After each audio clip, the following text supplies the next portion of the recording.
Machi 29 mwaka 2016, Rais wa Jamhuri ya Muungano wa Tanzania Dr. John Pombe Magufuli amekwenda nyumbani kwake katika kijiji cha Kilimani kilichopo katika wilaya ya Chato mkoa wa Geita, ikiwa ni mara yake ya kwanza kurejea nyumbani tangu achaguliwe kuwa Rais wa Jamhuri ya Muungano wa Tanzania katika uchaguzi mkuu uliofanyika Oktoba 25 mwaka 2015.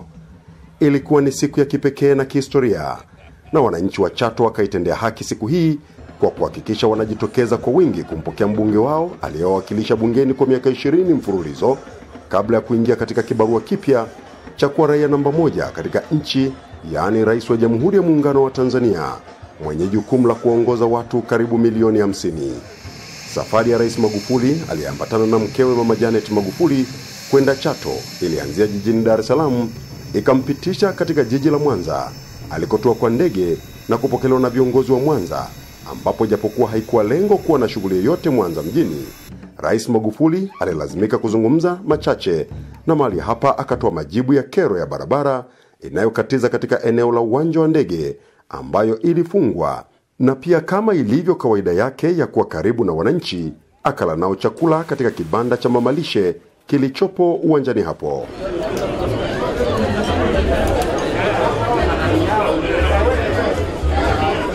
Rais wetu ni mtu wa watu, ni mtu ambaye habagui matabaka ya watu, anaangalia watu wa chini na watu wa hali ya juu. Pia ameonyesha wazi kwamba anaweza akashiriki na watu wa hali yoyote katika masuala mbalimbali, ikiwemo kama ile ameweza kula chakula katika mgahawa wa kawaida, ambapo watu wengine pia wa kawaida wanatumia mgahawa wa kula. Jambo hili nimeliona mimi la ajabu katika maisha yangu tangia nizaliwe. Rais kushuka na kukaa pamoja na watu wa chini, Rais kuguswa na shida za wananchi na jamii kwa ujumla, na hasa kuja kuingia kwenye mgahawa. Haijawahi kutokea. Nimeshashuhudia uongozi mwingi kwa awamu nyingi, lakini haijawahi kutokea. Kwa kweli hii ni historia, na muombea kwa Mungu baraka zote. Kweli kabisa haijawahi kutokea. Najua viongozi mko hapa, msimamo wangu haujabadilika wa kutokufunga hilo barabara, na leo nimezungumza nikiwa rais.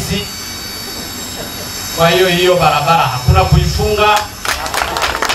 Kinachotakiwa ni kupanua uwanja uelekee huko mpaka utakapofika huko penyewe, ili wananchi wa Kayenze wasiwe wanahangaika kupita kuja mjini. Nawaeleza ndugu zangu wa Kayenze, na nawaeleza ndugu zangu mlioko hapa na viongozi mlioko hapa, uwepo mkuu wa mkoa, hiyo barabara isifungwe. Ni lazima tuende na challenge. Kama ni kuchimba underground, basi tuchimbe, lakini sio kuwafungia watu. Kwa hiyo wewe ndio mkuu wa mkoa hapa, usije nikasikia watu wamefungiwa barabara hii. Ukweli wanachotakiwa kukipata watu wa Kayenze ni kutengenezewa barabara ile kwa alama, hata kama kwa mpango mdogo. Lakini nataka niwaahidi pia, tutahakikisha katika bajeti ya mwaka huu tunaweka fedha ya kutosha kwa ajili ya kupanua uwanja huu. Uliye madarakani yapasa kusimama kwenye haki, wala usijidanganye walio chini hawajui kitu. Haki ya mnyonge haipotei bali inacheleweshwa. Keki inapokatwa kila mtu ikodolea macho, hivyo inapogawiwa ni vyema kila mtu aipate. Lakini kama itaishia juu, elewa kwamba chini manunguniko yataanza, mwisho wake ni vurugu. Chezea pengine, chezea nani,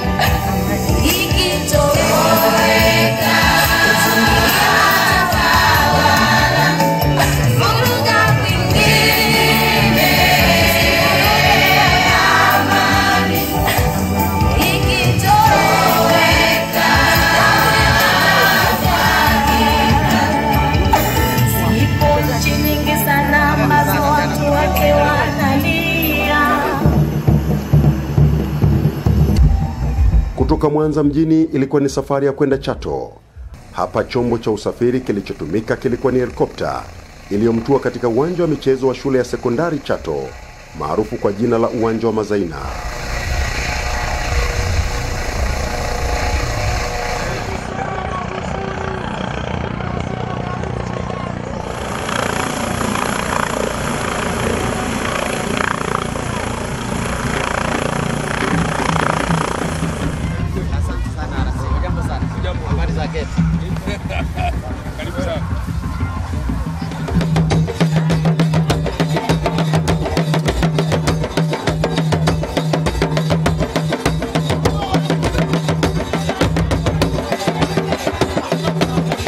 Ilikuwa ni shamra, nderemo na vifijo.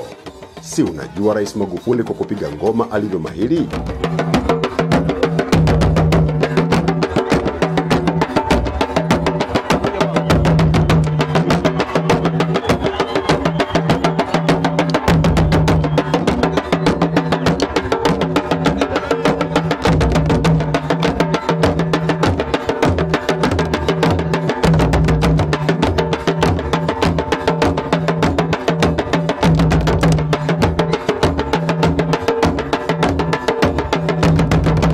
Katika mkutano wa kuwasalimu wananchi wa Chato, kabla ya Rais Magufuli mwenyewe, wakatangulia mbunge wa Chato Dr. Medad Kalemani, ambaye pia ni naibu waziri wa nishati na madini na mwenyekiti wa Chama cha Mapinduzi mkoa wa Geita, na mbunge wa Geita mjini Mheshimiwa Joseph Kasheku maarufu kwa jina la Msukuma.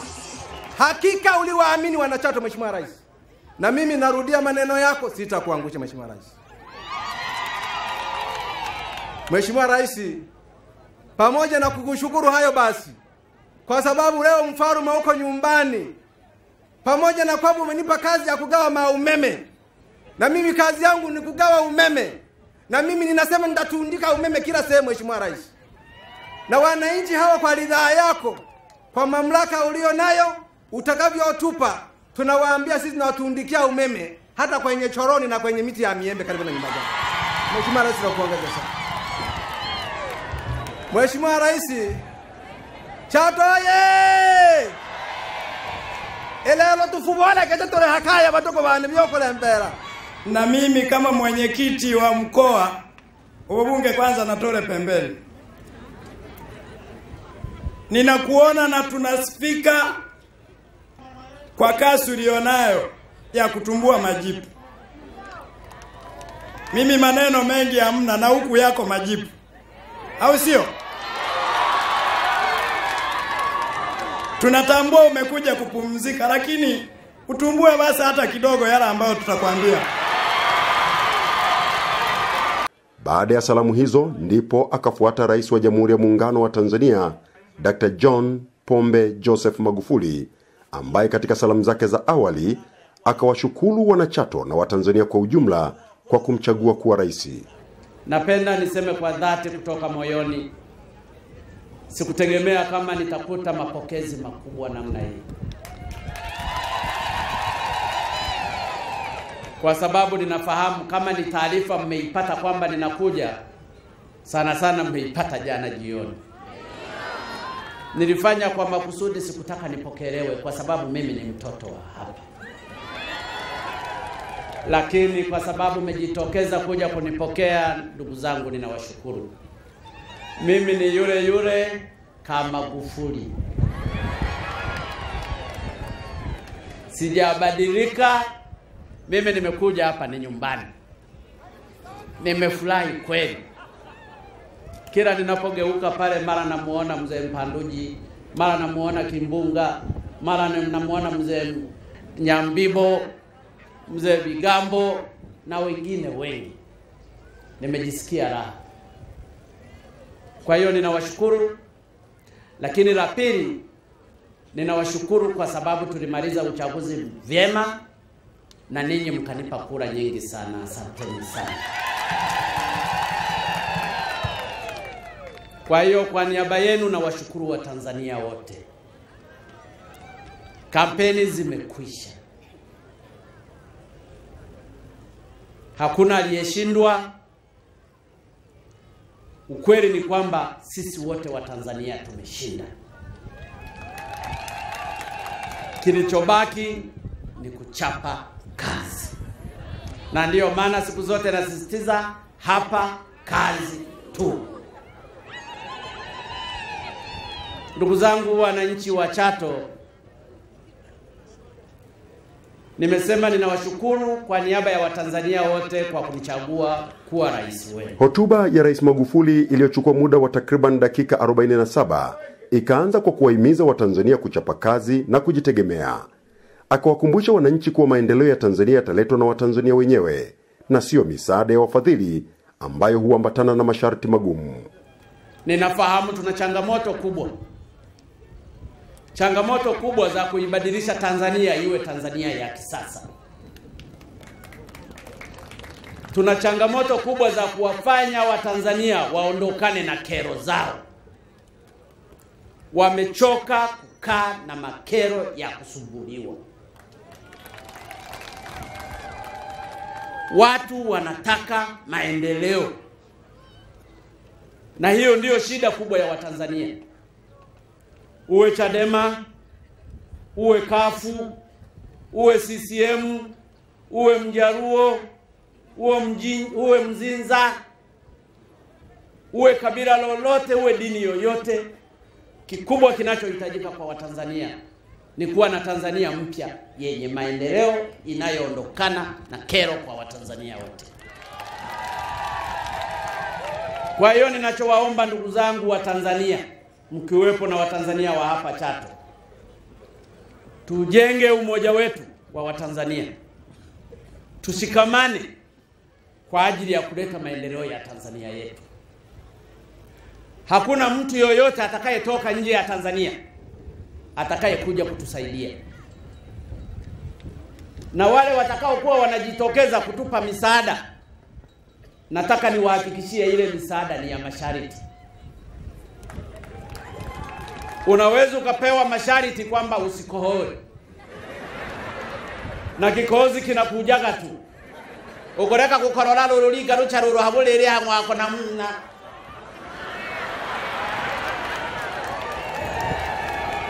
Kwa hiyo ni lazima sisi wa Tanzania tujisimamie sisi wenyewe. Na tukisimama sisi wenyewe, kwa kila mmoja wetu akawajibika mahali alipo. Kama ni mfanyakazi afanye kazi kweli kweli. Kama ni mkulima afanye ukulima wake kweli kweli. Kama ni mfanyabiashara afanye biashara yake kweli kweli. Kama ni mfugaji afuge kweli kweli. Kama ni mvuvi avue kweli kweli. Tanzania hii tutavuka. Tanzania tuna kila kitu. Tanzania ni matajiri, lakini utajiri tumeukalia. Ni lazima tubadilike sisi wote kwa umoja wetu. Rais Magufuli amehutubia mkutano huu ikiwa ni miezi mitano tangu aingie madarakani kuwa rais wa Jamhuri ya Muungano wa Tanzania. Akatumia nafasi hii kueleza hatua za awali alizoanza kuzichukua katika safari yake ya kuijenga Tanzania mpya. Hatua hii ni kujenga nidhamu kwa watumishi wa umma, kukabiliana na rushwa na kukusanya mapato. Na ndiyo maana ndugu zangu wa Tanzania na ndugu zangu wa Chato, nilipopewa madaraka ya kuwa rais, niliamua kwanza tuanze kujenga nidhamu. Nidhamu ya wafanyakazi ambao walikuwa wamejisahau. Walifikiri hapa ni shamba la bibi.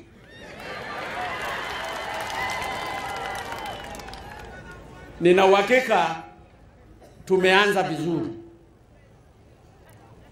lakini hawajafika idadi tunaotaka kuwatumbua kweli kweli. Nipende kutumia nafasi hii kwa wafanyakazi ambao ni wema, ambao wao kwao wanajua kazi ni dhama na kwa ajili ya kuwatumikia Matanzania maskini. Wasiogope. Wafanye kazi kweli kweli. Watimize wajibu wao. Mtu ukitimiza wajibu wako katika nafasi yako yoyote, hakuna mtu atakayekuja kukuonea na kukufukuza. Lakini tulifikia mahali mtu unatafuta kazi kwa ajili ya kwenda kuwaonea wananchi. na wananchi wa maisha ya kawaida ndio wamekuwa wanateseka kweli kweli.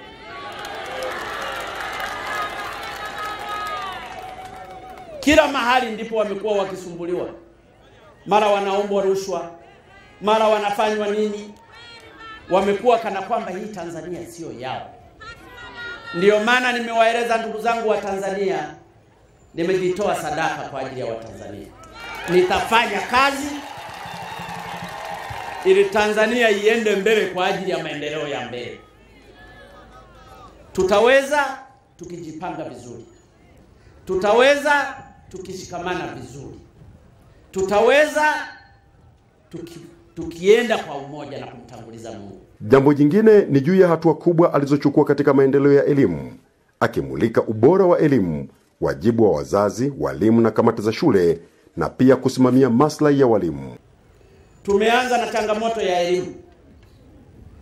Tukasema tutakapoingia madarakani, mwanafunzi ataingia darasa la kwanza mpaka kidato cha 4, hakuna kulipa ada ya shule. Kila kitu kizuri kina changamoto zake. Kumbe wanafunzi wengi wa Tanzania walikuwa hawaendi shule. Tulipotamka tu kwamba sasa elimu itakuwa bure, kwenye shule iliyokuwa inatakiwa kuandikisha wanafunzi 50 au hata 55 wamejiandikisha 2,000. Hiyo ni changamoto nzuri ya maendeleo. Napenda nichukue nafasi hii kuwapongeza sana walimu wa Tanzania ambao pamoja na changamoto hii ya kuwa na wanafunzi wengi bado hawakuchoka kuendelea kuwafundisha. Nataka kuwathibitishia walimu, natambua hiyo changamoto. Endeleeni kuwafundisha hawa watoto wetu. Swala la madarasa na madawati ninajua siku moja litaisha. Na ndio maana nimekuwa nikitoa wito, kila mkuu wa mkoa, kila mkuu wa wilaya, kila mkurugenzi, kila rasi na watendaji wengine, mpaka hata katibu tarafa na mtendaji wa kata. Itakuwa ni aibu sana wewe unapokea mishahara, halafu shule jirani uliyo karibu nayo wanafunzi wanakaa chini. Hii itadhihirisha kwamba wewe mkuu wa mkoa au mkuu wa wilaya au mkurugenzi hutoshi. Kwa hiyo nitoe wito kwa viongozi wenzangu. Changamoto zipo, lakini kila mmoja kwa kutumia mbinu zake ajitahidi katika kuhakikisha haya masuala ya madawati na madarasa tunayamaliza. Na niwaombe Watanzania wenye mioyo ya kuguswa, tuliposema elimu bure, haina maana kwamba wewe huwezi ukachangia chochote kwa hiari yako kama unataka. Ukiguswa, nenda uchangie chochote unachoweza, lakini usilazimishwe. Pasitokee mwalimu au kiongozi yoyote kuwalazimisha kwamba lazima uchangie hii. Katika budget tulipoingia madarakani, kila mwezi tunatoa bilioni 18.777 kwa ajili ya shule zote Tanzania bara. Na katika budget inayokuja tutaongeza fedha ili watoto wetu wasiwe wanahangaishwa na vikaro. Unaenda shule unaambiwa wewe hujalipa karo 2,000, rudi nyumbani. Ili sasa tubanane na wanafunzi wasitafute visingizio kwamba nimeshindwa kwa sababu sikuwa na karo. Mifano ipo tu. Hata hii shule ya jirani ya Chato Sekondari, division 0 ziko 50. Sasa niwaulize wazazi wa Chato, Bwina division 0 ziko 28. Inawezekana watoto wetu tumewalea kimayai. Kwenye disco ndio wao. Akija usiku humuulizi. Walimu nao wala hawachukui hatua.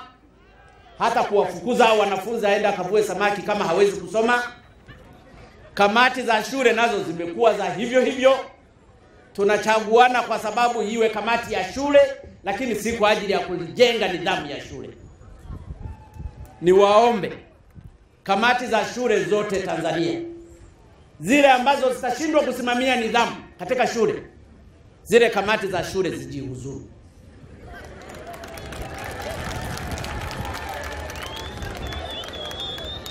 Lakini pia kama wewe ni mwalimu mkuu, shule yako kila siku inatoa division 0 nyingi, sioni sababu kwa nini uendelee kuitwa mwalimu mkuu. Unless uitwe mwalimu mkuu wa division 0. Ninayasema haya kwamba tuna wajibu wa kila mmoja wetu awajibike katika mahali pake. Kwenye masuala ya mishahara, madai ya walimu na vitu vingine vyote nitavimaliza. Hata mwezi uliopita tumetoa bilioni 1.7 za kuanza kushughulikia madeni ya walimu. Kwa hiyo haiwezekani mwalimu unalipwa mshahara na madai yako tumeanza kuyashughulikia, halafu wanafunzi wako kila siku ni 0, na hakuna hata wanafunzi unaofukuza ambao hawafanyi kazi vizuri. Wanafunzi, mimi nimekuwa mwanafunzi, lakini pia nimekuwa mwalimu. Someni. Hakuna sababu ya kwenda shuleni halafu kaacha kusoma. Kwa sasa hivi karibu baada ya miezi mitatu tunatenga bilioni 87 za kulipia wanafunzi wanaosoma vyuo vikuu. Bila elimu hatuwezi tukafika mahali popote. Niwaombe wazazi, watoto wetu wanapokwenda shuleni tuwafuatilie. Tuwe wakali kwa watoto. Na mimi nashangaa kwa nini viboko vilitolewa shuleni. Kwa sababu hata mimi nilitandikwa viboko, ndio maana niko hapa. Tusipo banana hatutafika. Tutaendelea kuwa wasindikizaji katika maendeleo ya nchi hii. Ajira zitachukuliwa na watu wengine. Tutaanza kuwa tunalalamika. Sasa hivi ni nchi 6 ziko ndani ya Afrika Mashariki. Watu watakuwa naruhusiwa kwenda kufanya kazi mahali popote: Kenya, Rwanda, Uganda, Burundi, mpaka South Sudan. Tusipojipanga vizuri katika maendeleo ya nchi yetu, tutakuwa wasindikizaji. Ni lazima niwaambie ukweli, msema kweli ni mpenzi wa Mungu. Wakati ni huu wa kubadilika. Hakuna sababu ya kwenda serikali na kulipia bure, halafu unatoka shuleni unatoka na division 0. Hizo hela zingeweza kusaidia kwenye shughuli nyingine, hata kununua madawa. Kila siku tunachangishana Tanzania nzima. Darasa la kwanza unasoma bure, la pili uko bure, la tatu uko bure, paka la 7 unamaliza bure, unakwenda form 1 bure, paka form 4 bure, halafu unatoka na division 0. Ulitakiwa ukafungwe ili kusudi urudishe hizo nani.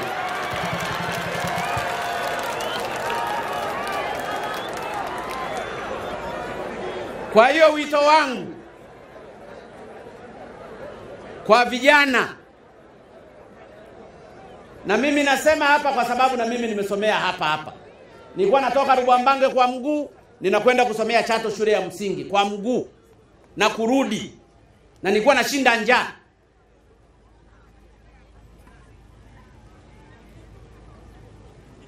Lakini leo unatoka hapa, unakuja hapa, halafu unatoka na division 0. Pakosha. Hata kuhesabu tu 1 mpaka 100 huelewi. Kwa hiyo tujipange, na niwaombe wazazi wa Chato na wazazi wa Watanzania wote, tuwe wakali kwa vijana wetu. Tutengeneze Tanzania ya vijana wenye elimu, ili waweze kupata nafasi kuajiriwa ndani ya Afrika Mashariki. Na hapa ndipo tutafaidika vizuri swala la elimu bure. Haiwezekani elimu ikawa bure, halafu ukimaliza form 4 unamaliza ukiwa bure.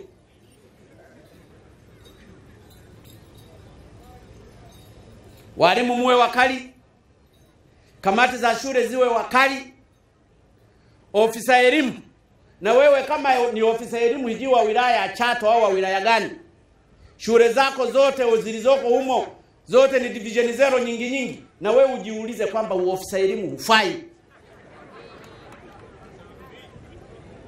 Ifike mahali sisi wa Tanzania katika nafasi zetu, ukiona umeferi usisubiri kufukuzwa.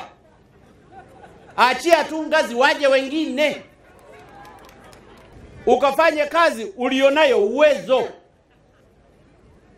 Na bahati nzuri sasa hivi Tanzania wasomi ni wengi, wanakosa ajira. Wewe umeingangania hiyo ajira, serikali inakulipa, wanapokuja maendeleo kwenye shule yako hamna. Unakuwa ni katibu tarafa, kwenye tarafa yako maendeleo hakuna. Unakuwa mtendaji wa kata, maendeleo yako kwenye kata hakuna. Unakuwa mkuu wa wilaya, maendeleo yako kwenye wilaya hakuna. Unakuwa mkuu wa mkoa, maendeleo kwenye mkoa wako hakuna. Mwingine anasema 0. Ni lazima tujifunze kubadilika, na wakati wa kubadilika ni huu. Lazima niwaeleze ukweli ndugu zangu. Mumenichagua kwa ajili ya kueleza ukweli. Katika mkutano huu Magufuli pia akazungumzia utendaji kazi wa watumishi wa umma, kuondoa watumishi hewa wanaosababisha upotevu wa mabilioni ya fedha za Watanzania, na nia yake ya kuboresha maslahi ya watumishi wa umma. Katika serikali hii pia tumejipanga kwa wafanyakazi, na hili tutaanza kushughulikia katika bajeti inayokuja. Tuliahidi kwamba tutapunguza makato yale ya PAYE ambayo mnakatwa sasa hivi kwa zaidi ya 11%. Tuyashushe. Nataka niwaahidi hili tunalifanyizia kazi. Tunataka lishuke liwe 10% au hata 9%. Ili mfanyakazi aweze kupata mshahara unaoweza kumsaidia. Lakini tunajaribu pia kuangalia ni namna gani nzuri ya kuweza kuangalia hata kupandisha mishahara ya wafanyakazi. Wapo wafanyakazi katika nchi hii wanapata milioni 40 kwa mwezi. Milioni 40 kwa mwezi. Na wapo wanaopata 300,000 kwa mwezi. Nataka wale wa milioni 40, na hili nalisema kwa sababu mimi ndio rais.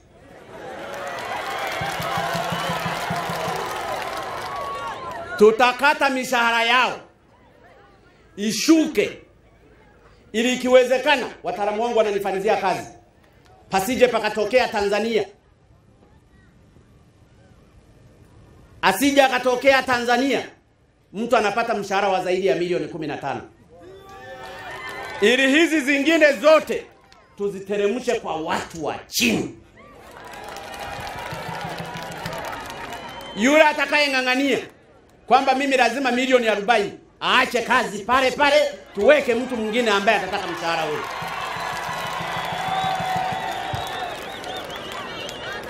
Wamejipangia watu mishahara ya ajabu. Wanashirikiana na mabodi wanayoyaongoza, na saa nyingine hizo bodi ndizo zinahongwa pesa. Na bodi zile ndio zinapendekeza mishahara ya machifu executive. Na hao machifu executive ndio wamekuwa wa kwanza, badala ya kufanya mikutano yao humu ndani, wanakwenda kufanyizia mikutano Ulaya. Kuna watu wanaishi kuliko hata malaika.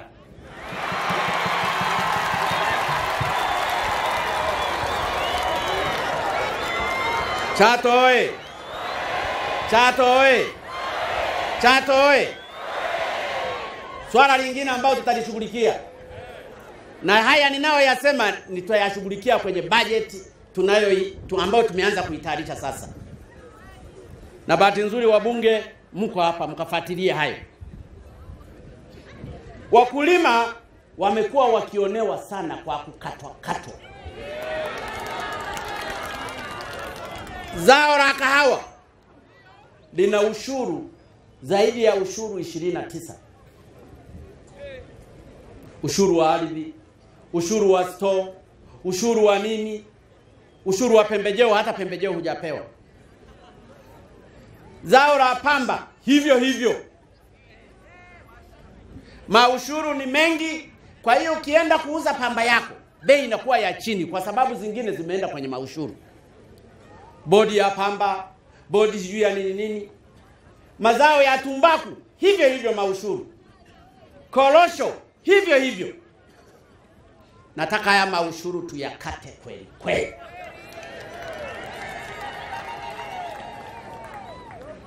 Tutayashusha chini haya maushuru. Kama palikuwa na maushuru zaidi ya 30, ikiwezekana pawe na ushuru labda 2 au ushuru 3 au pasiwepo kabisa na ushuru. Ili Watanzania hawa wanaolima pamba, wanaolima kahawa, wanaolima tumbaku, wanaolima korosho na mazao mengine ya biashara, wanapohangaika kufanya kazi kwenye shamba, wapate bei nzuri. Wasikate tamaa na mazao wanayoyalima. Na ndiyo maana Kagera hapa, mtu analima kahawa yake anahangaika, anabaki tena kuhangaika kwenda kuiuza kwa kuvuka kwenda Uganda. Kwa nini Uganda pawe na bei nzuri kuliko kwa Wazirankende kule Bukoba? Kuna bodi vimejitengenezea vifedha za vya ovyo ovyo tu vya kuwanyonya wananchi wa chini, na baadaye wananchi wa chini wamekata tamaa na kufanya kazi. Kwa sababu utalima pamba, gharama yake ni kubwa kuliko hela utakayoipata. Hawakuletei pamba mbegu, na saa nyingine wakikuletea zile mbegu zina vipara, ukiipanda haioti. Waliokuletea wala hawashughulikiwi, wanatembea tu, wapo barefu rangu mpeto. Ninachotaka kuambia Watanzania na ndugu zangu wananchi wa Chato, tumejipanga kufanya kazi. Na ndiyo maana siku zote nimekuwa nikisisitiza mtuombee. Yote haya yamejikita katika kujenga misingi ya Tanzania mpya na bora. Na katika hili, Rais Magufuli ameendelea kuweka bayana kuwa nia yake ni kuhakikisha Watanzania wote wanaifurahia nchi yao na kuondoa madaraja yanayowagawa kwa kiasi kikubwa katika kufurahia keki ya taifa. Anasema kama alivyoanza, hataacha kuwaondoa watumishi ambao wamekuwa wakijilimbikizia mali, tena kwa kutumia nafasi walizonazo katika utumishi wa umma. Lakini akasisitiza kuwa hakuna atakayeonewa. Kwenye serikali nzima pamekuwa na wafanyakazi hewa wengi tu. Wanalipwa mishahara, lakini hawapo hata kazini. Lakini wanakaa wale waajiri wao wanajua kwamba ni nani analipwa mshahara ambao ni wa hewa. Kuna mfanyakazi mmoja kule TRA Dar es Salaam, alikuwa analipwa mishahara 17 kwenye akaunti tofauti 17. Tumeshaamua anapelekwa mahakamani.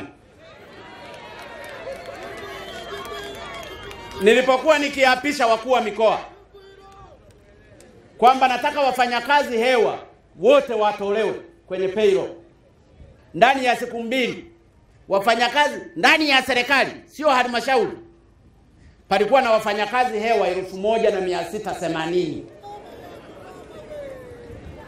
ambao mshahara tulikuwa tunalipa bilioni 1.7 hadi 0.8, ambao tumepona kuwalipa kwenye mwezi huu. Na hao ni wafanyakazi hewa. Hizo fedha zingeweza kununua madawa ya hospitali. Hizo fedha zingeweza zikawasaidia hata mama ntilie wakaanzisha biashara. Hizi fedha zingeweza zikanunua hata mbolea. Hizi fedha zingeweza zikatengeneza hata madawati. Hizi fedha zingejenga hata madarasa. Na ndiyo maana ninavyozungumza hapa, ndugu zangu, tumejipanga kufanya kazi. Mumetupa jukumu hili gumu la kufanya, ni lazima tulifanye. Na tutalifanya kwa nguvu zote tukimtanguliza Mungu. Na ninyi muendelee kutuombea. Ninajua orodha itakayoletwa ya wafanyakazi hewa ambayo na washukuru wakuu wa mikoa wanaendelea kuifanyizia na wa viongozi wa wilaya na kadhalika, watakuwa ni maelfu ya wafanyakazi. Lakini kwa nini Tanzania kila mwezi tulipe mshahara wa bilioni 582 wakati kumbe mle kuna wafanyakazi hewa? Wakati wakulima hakuna mkulima hewa. Ukienda shambani umeenda, hakuna hewa mkulima. Umeshaona mkulima hewa? Lakini wafanyakazi hewa wapo. Tukianza kuchukua hatua hati mtatulaumu jamani. Wangapi mnatuunga mkono?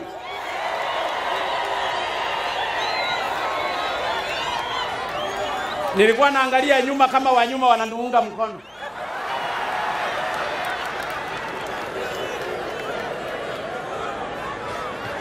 Chato oye! Ni lazima mtuunge mkono kwa sababu hizi fedha ambazo zimekuwa zikipotea zilikuwa hazibagui chama. Wamezurumika wana CCM, wamezurumika wana Chadema, wamezurumika wana Kafu, hata wale ambao hawana chama wamezurumika. Kwa hiyo ni lazima tushikamane wote kwa pamoja kupambana na ufisadi huu ambao ulikuwa umeota mizizi katika nchi yetu. Tumejipanga kufanya kazi, na ndiyo maana ninawaomba sana ndugu zangu wa Tanzania na ndugu zangu wana Chato, tufanye kazi pia na ninyi. Tufanye kazi kwa ajili ya mabadiliko ya kweli. Mheshimiwa Mwenyekiti amefanya hapa, amezungumza hapa kuhusu shule ya Katende. Zilitumika zaidi ya milioni 200 na kitu. Ninashangaa na naambia sasa hivi jengo linapasuka. Na aliyehusika ni mwana CCM. Yeye ni juu yake, ni mwenyekiti. Mimi wala mwenyekiti na tenabo. Kwa hiyo rukirangaka nango kutumbua. Iranga kedohoro.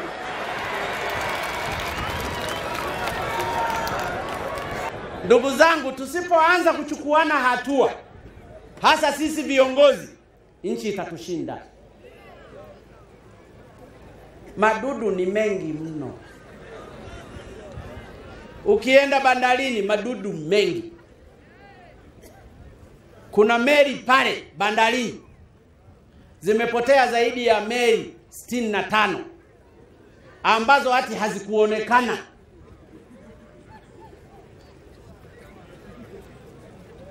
Zilileta mizigo, zikashusha na zikapotea hivyo hivyo. Kwa hiyo serikali ikakosa hela. Ingongoni dowe wana habolele lero meli yaya.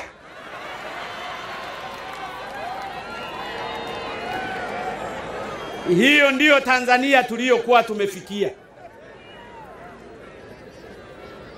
Hiyo ndiyo Tanzania tuliyokuwa tumefikia. Tanzania hii ndugu zangu ni tajiri. Kila kitu kipo. Ukitaka dhahabu ipo. Kila mahali ukikuta kila kitu. Cobalt, tin, zinc, titanium, coal. Kila dini liliopo Tanzania lipo. Paka Tanzanite. Tanzania hii ina maziwa 21. Ziwa Victoria, ziwa Tanganyika, ziwa Nyasa, ziwa nini? 21. Ina mito karibu kila mahali. Tanzania ndiyo ya pili kwa kuwa na mifugo mingi kuliko nchi yoyote katika Afrika.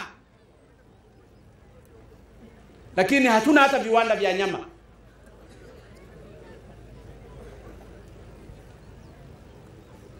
Sasa hao wanaokwenda kuchunga tunaanza kuwaraumu. Unawaraumu nini? Wajengee kiwanda wataenda kuuza.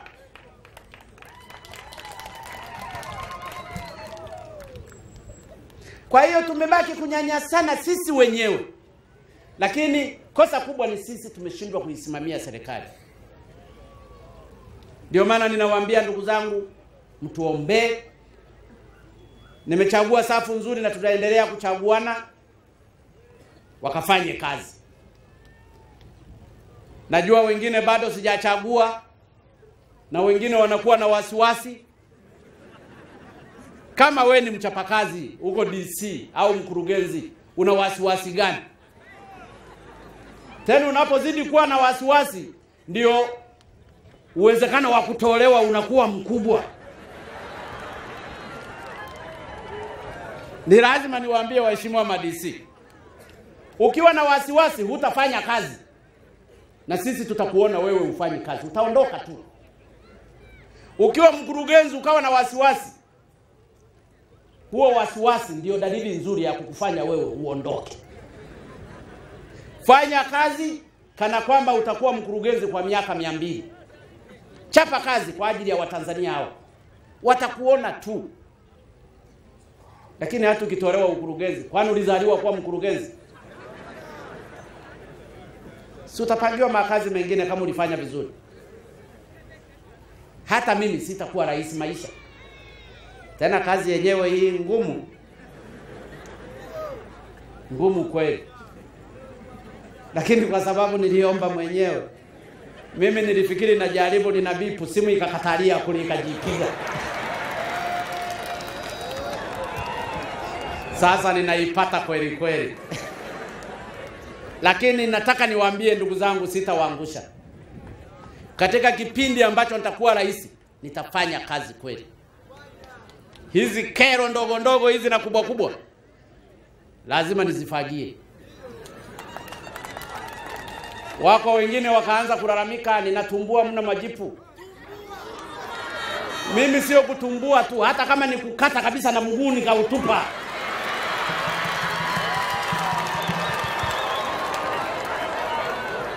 Tanzania lazima iwe yenye neema. Watanzania hawa maisha ya chini wanateseka mno. Haiwezekani ukawa na wafanyakazi wakubwa wakubwa 5,000 halafu na Watanzania milioni 50 wanapata shida, wanalia. Nitakwenda kujibu nini kwa Mungu? Lazima niwatumbue hata kama ni 50,000 ili 50 milioni wapate neema.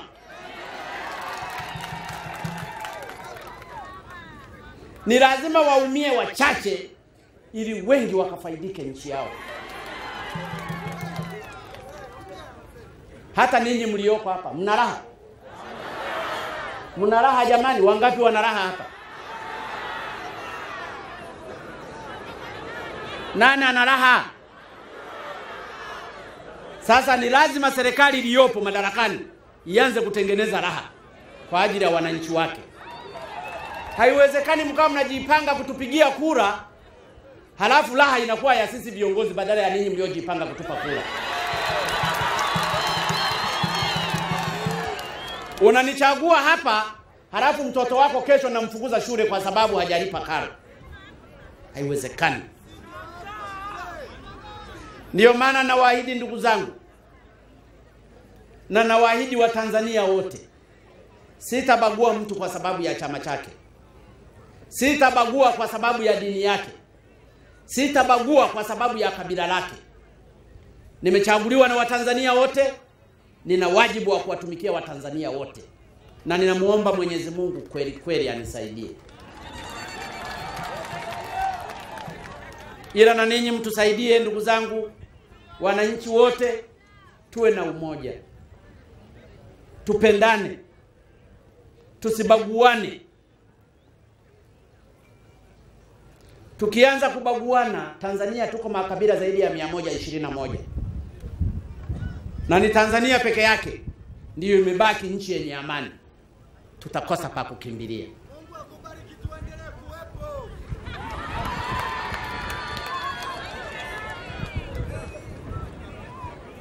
Tuijenge hii amani yetu sisi kama Watanzania. Kila mmoja ashiriki katika kujenga uchumi wake. Kwa vijana, tujishughulishe na shughuli zote. Tusiwaachie wakina mama na wazee ndio waende mashambani au waende kufanya kazi. Kwa sababu hata kwenye maandiko wanasema na asiyefanya kazi asile. Wewe unashinda kunacheza huko. halafu chakula cha jioni upo. Peja gahe na wakikesha chiza akali ruwa ruli akakoruya. Ninawaambia ukweli, tusipojishughulisha tutakuwa wasindikizaji katika maendeleo. Zimezungumzwa changamoto nyingi. Kuna ishu ya jineri. Mheshimiwa Waziri Mkuu alipokuja hapa alitolea maamuzi. Na kuna mkurugenzi, kuna DC. Haya mengine makero wakayashughulikie pia. Wamepewa mamlaka. Na bahati nzuri wao wengine ma-DC na wakuu wa mikoa wamepewa mamlaka hata ya kumweka mtu masaa 24. Na hawakuambiwa kwamba watachagua wa kuweka. Sasa yale ambayo yanaleta kero, na mimi nafahamu barabara ya kilomita 1 ya halmashauri ya wilaya, kwa sababu hata spani yake huwa ni ndogo kuliko trunk road na regional road, haiwezi kazidi milioni 400 au milioni 500. Na ndiyo maana mkurugenzi wa Bariadi nilisema asimamishwe kazi mara moja na engineer. Baada ya kutengeneza kilomita 4.5 kwa bilioni 19.19 ngapi something. Kwa hiyo karibu kila kilomita 1 ilikuwa inajengwa kwa bilioni 2. Hakuna barabara ya namna hiyo duniani. Badala ya kutengeneza kilomita karibu 20 zikatengenezwa kilomita 4.5 kule Bariadi. Mkuu wa mkoa alikuwepo. Ndio maana nikamwambia mkuu wa mkoa, umeshindwa kusimamia, nenda ukafanye kazi nyingine. Nikamtoa. Mkurugenzi nikamsimamisha. Engineer nikatoa.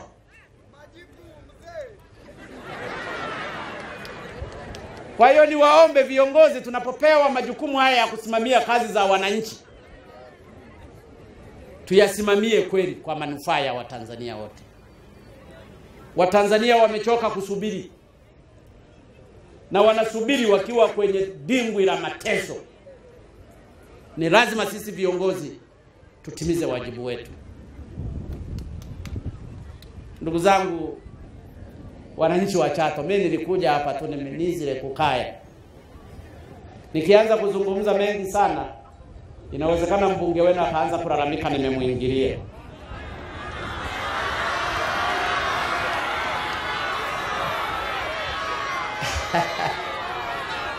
Itoshe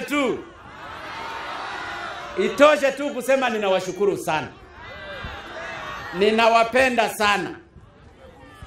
Niko pamoja na ninyi. Mwingine anasema mmenimisi, na mimi nimewamisi kweli. Nimemisi hata pale ninapoendaga kublash viatu vyangu pale sokoni. Nimemisi raha ya Chato na samaki. Lakini nataka niwaeleze niko pamoja na ninyi. Hata mengine yanayotokea, hata nisiposema, na mimi mjue nafuatilia kinyuma nyuma. Sitawaangusha.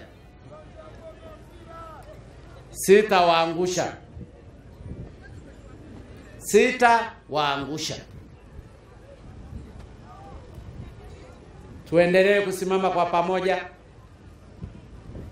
Narudia nikisema kwa ndugu zangu wafanyakazi wa Tanzania ambao wanafanya kazi katika maeneo mbalimbali,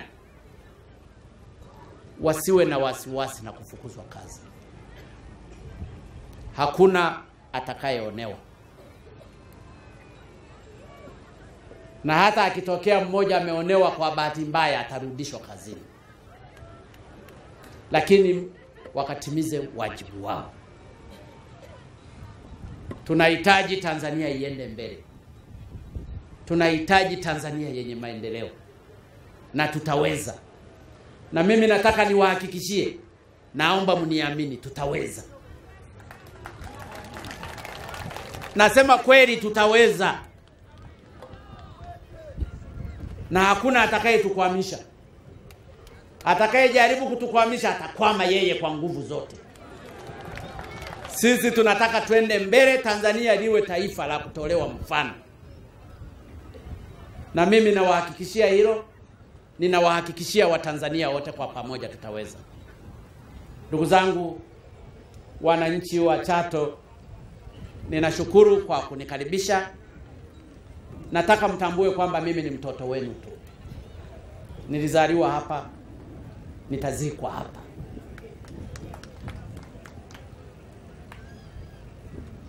Wala msije mkaona nimebadilika.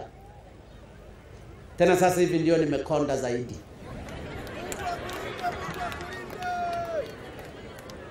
Lakini nataka niwahakikishie niko pamoja na ninyi. Na huyu ameniambia nisinenepe kabisa. Ninawashukuru sana tena sana. Ninawashukuru kwa makaribisho haya makubwa sana. Nimejisikia nyumbani kweli kweli. Naam, haya ndiyo yaliyojiri wakati Rais wa Jamhuri ya Muungano wa Tanzania Dr. John Pombe Joseph Magufuli akiwa na mkewe Mama Janet Magufuli alipofika kijijini kwake huko Chato na kuzungumza na wananchi, ikiwa ni mara yake ya kwanza tangu achaguliwe kuwa Rais wa Jamhuri ya Muungano wa Tanzania. Kipindi hiki pia kinapatikana kupitia tovuti rasmi ya Ikulu ambayo ni www.ikulu.go.tz. Waweza pia kukipata kupitia blogs mbalimbali. Hadi hapo tumefikia mwisho wa kipindi hiki kwa leo. Kwa niaba ya timu nzima ya kurugenzi ya mawasiliano ya Rais Ikulu, mimi ni Gerson Msigwa. Asante kwa kutazama kipindi hiki.